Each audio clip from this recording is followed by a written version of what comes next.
I think the next time any leader sees reports of a possible flu-like virus coming out of some corner of the world, make sure we have the right stockpiles of PPE, start ordering more. We're fine, but there was a scramble there we didn't want to repeat. I wouldn't want to have to repeat.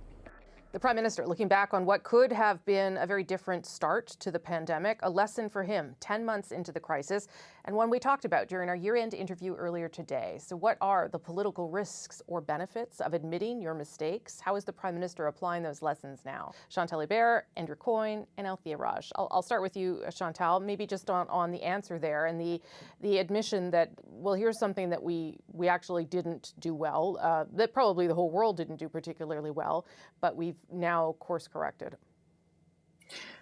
You would not want your Prime Minister, in the face of evidence that he and the whole world didn't do something well, to be arguing to Canadians that everything was perfect. If there is one thing about the management of this pandemic that we've seen, is that governments were up to a point in the early stages, making it up as they went along, and up to a point also in some form of denial over the reality of this. I don't think that the Canadian government is unique on this, and I certainly don't think that the Liberal Party was unique in the House of Commons. It's sort of a risk-free thing to admit, it seems to me, Andrew, right? Because it's something that they corrected and now they're using as a lesson forward. Maybe I'm reading that wrong, but. You generally look good when you confess your errors. In this case, I think it's a little bit cagey, though, in that the tone of it suggests, and we've been discussing, well, everybody was caught flat-footed the same way. In hindsight, yes, we could have done X, Y, or Z better. But remember, we have less excuse than most. We had one of the worst outbreaks of SARS in 2003. We are also hit by the H1N1 swine flu. We had detailed reports that came out of those experiences. The Ontario Commission of Inquiry, the Federal Commission led by Dr. David Naylor, the 2006 Preparedness Panel report that laid out a playbook for how to deal with future pandemics, including stockpiling protective equipment, for example, none of which seems to have been followed. So along with all the other inquiries, I think one of the things we want to look into after this is why those reports and those recommendations weren't followed. We had advice before, and it's not just all hindsight. Yeah, it's curious because in another interview, the Prime Minister did say, we went back to those books and we started looking at those reports and figuring out what we needed to do. But, it was almost too late at that point to look at those things. All that work should have been done ahead of time, Althea. Yeah, well, we do have a national stockpile. It's just that they discovered, as the Prime Minister, I think, was referring to in his interview, was that it was filled with expired N95 masks and gloves. And so they had to, they had actually gotten rid of it, and then they had to buy new things. I think we have learned, I think, that politicians, if they say, I'm sorry, I recognize that I made a mistake and we're going to do better, the public can be very forgiving of that. But he's also admitting to a mistake that we all know about, that it's public. It's much more risky to admit something that we don't know about. And he hasn't done that yet. So I think until he does that, right now it's good politics, but it's not, we can't really commend him for being, for taking a risk here. Yeah, it's also, it is hard at this stage to do a postmortem because we're sort of still in the thick of it. Anyway, we did look back at a few things, and another topic I talked about was the closure of the Canada-U.S. border. Again, something that many people said, well, that should have happened much sooner. Here's some of what he said about what was happening behind the scenes in March. It was on a call with the G7 that I said, we're going to be closing our borders later today. I think it was a Monday. We're going to be closing our borders later today. And then I turned to Donald Trump and I said, but we're going to talk, you and I, over the coming days about making sure that it's something, because we're not closing our borders to you yet. Let's coordinate on that. He said that he said very clearly he didn't want to have to do that unilaterally, that he wanted to do it with the United States as opposed to just alone. What did you make of that, Chantal? What does that tell you about how that got managed? If you're going to close the Canada-U.S. border, which is not like closing the border to people coming from the EU, you do want it to happen in an orderly fashion. If you're dealing with Donald Trump and his White House, you do want to make sure that you can get somewhere on the same page. And then there is something to be said, and I say this from living in Montreal, where the March break happened just before that's right. All hell broke loose. There is a point to be made for the fact that it was Canadians coming back from wherever that brought COVID-19, and not the fact that suddenly visitors were coming to Canada in droves in March? Not really. Yeah, I mean, that is, he does make that point, Andrew, because he says, well, if we'd closed the border earlier, I'm not sure it would have made a difference, because it's not like we could have kept the Canadians out. Well, but okay, two things. We were slow to close the borders compared to some other countries. And vis-a-vis the returning Canadians, we were slow to enforce a 14-day quarantine on them.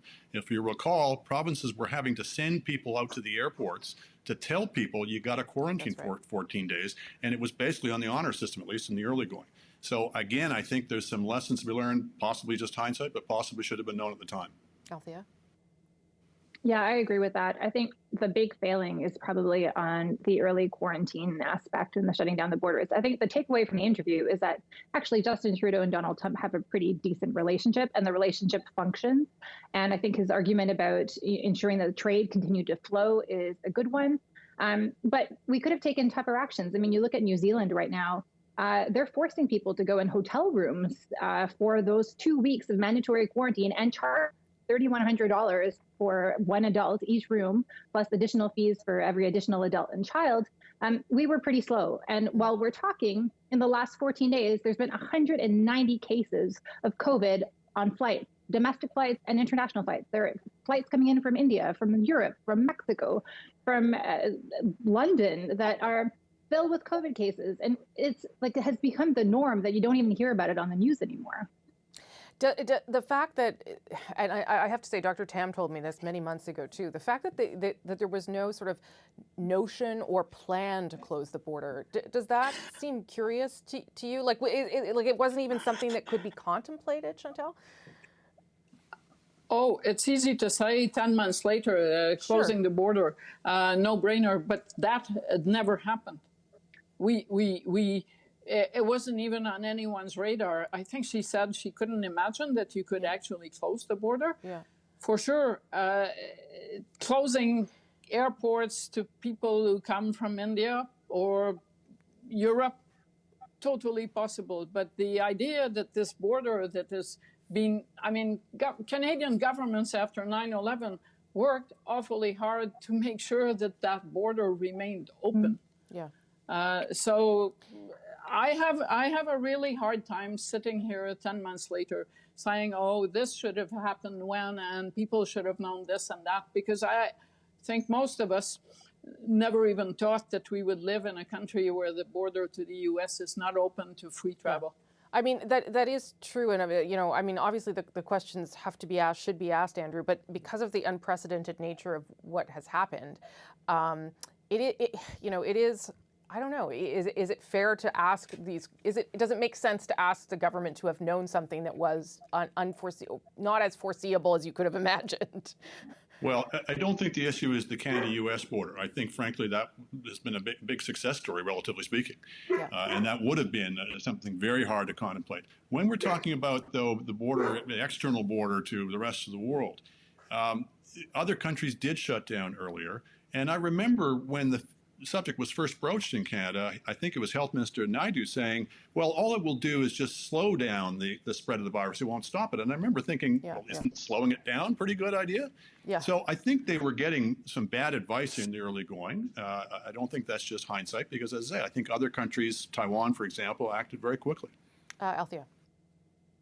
I agree with that. I don't think that we're looking back and saying 10 months later, these are the lessons that we should have known.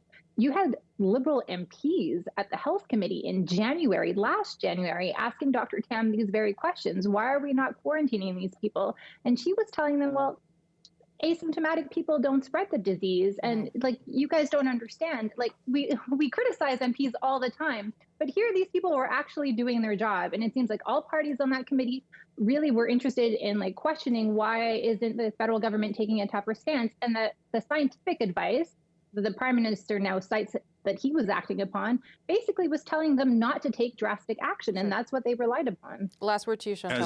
As late as March. Yeah. As late as March, even a few days after the World Health Organization had declared a pandemic, the Public Health Panel of Canada was advising people that the risk was low. Yes. So there was a missed signal somewhere. Last word. Yep. So we're basically saying any government would have received the same advice from the same health experts and probably followed that advice two. On the very day that the pandemic was declared and in the days leading up to it, go back to answer that I did, it wasn't on the radar of any of the opposition parties. And that's why I question the someone else somewhere would have suddenly known all this. Yep. When that was the scientific advice that the government would have received, did they have a bias, a confirmation bias in receiving that advice? Certainly. But how could you not?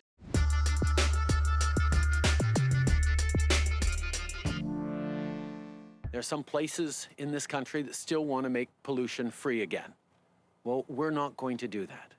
We are continuing to move forward and doing so by putting more money in the pockets of Canadian families, by increasing the price on pollution as we move forward to make sure that there is a clear signal to businesses, to investors, to Canadians, and to the world that Canada is serious.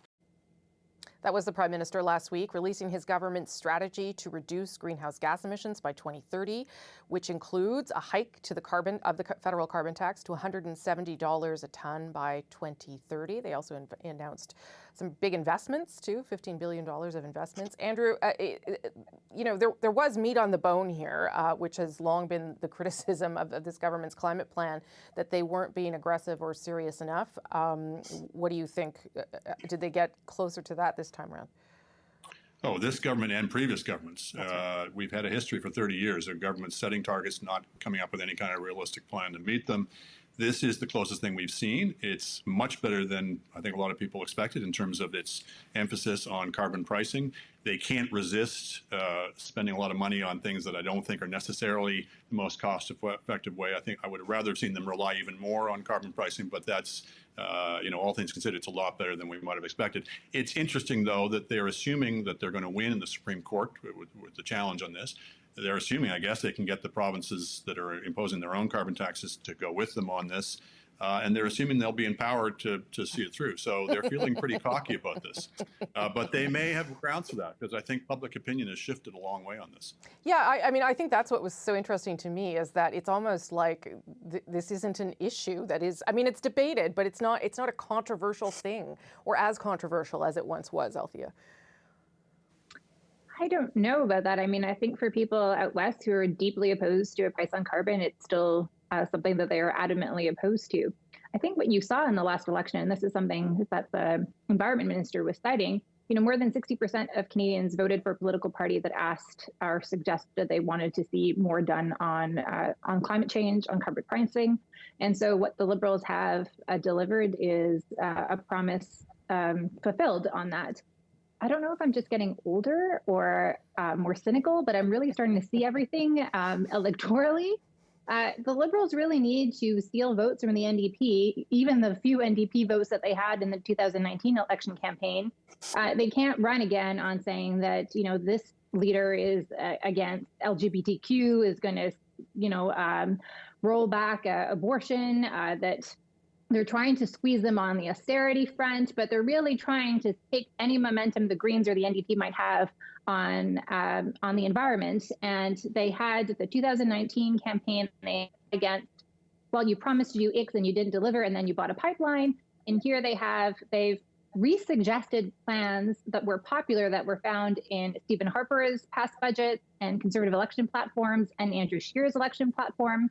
I'm talking about the home retrofit credits and money for electric vehicles. And then they're also hiking the price on carbon. So it's like there's a little for everybody there. And I think it's going to be hard for the opposition parties to find a natural point in opposition to this.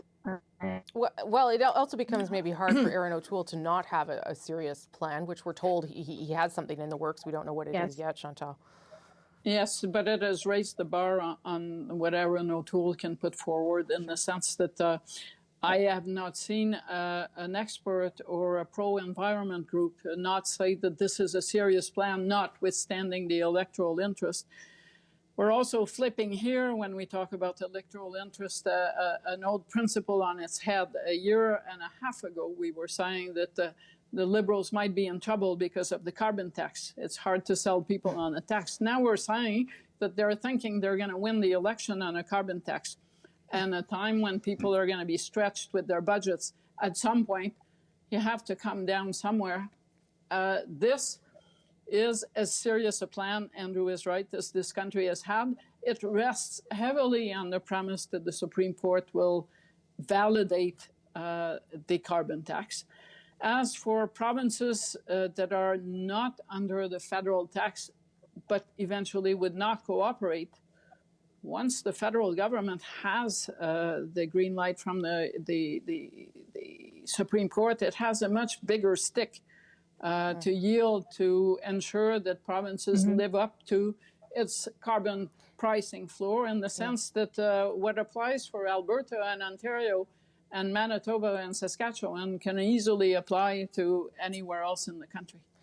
I also think, too, and I guess my earlier point was that it's not as controversial, in that industry has also embraced the idea of carbon pricing. So, you might, as an individual, have an issue with it still, but it does seem as though, the momentum is sort of moving past that in some ways, Andrew. Yeah.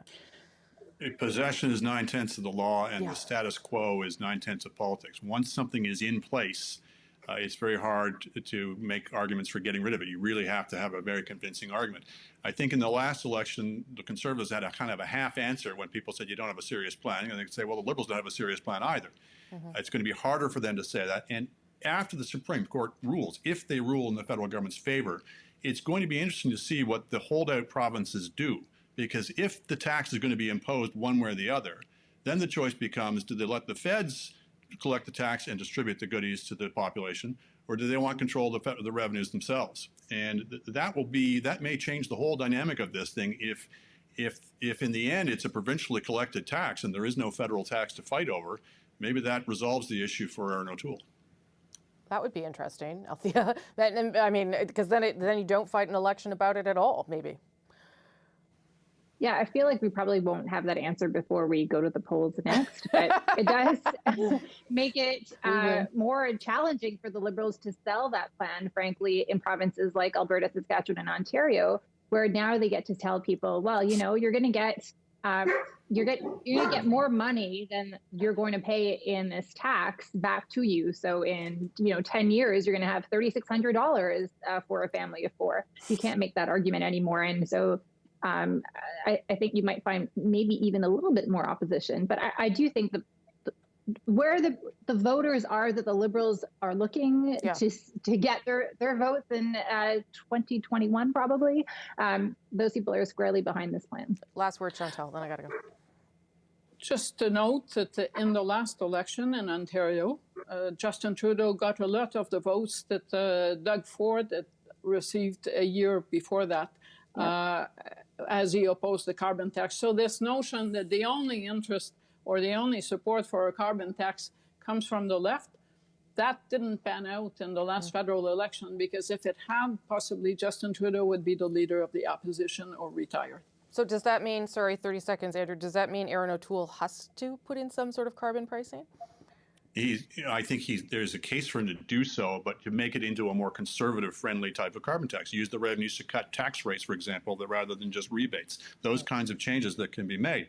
But he's got to win in the 905 belt in Ontario. It's no use to him to rack up 80% majorities in ridings in Alberta. He's got to win some of these close ridings in Ontario, and he's got to be close to the center ground of Canadian politics on this issue, which is now much closer to the Liberal position.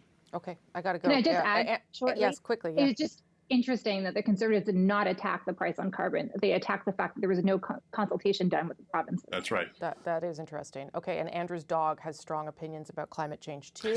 Well understood. Thank you all very much.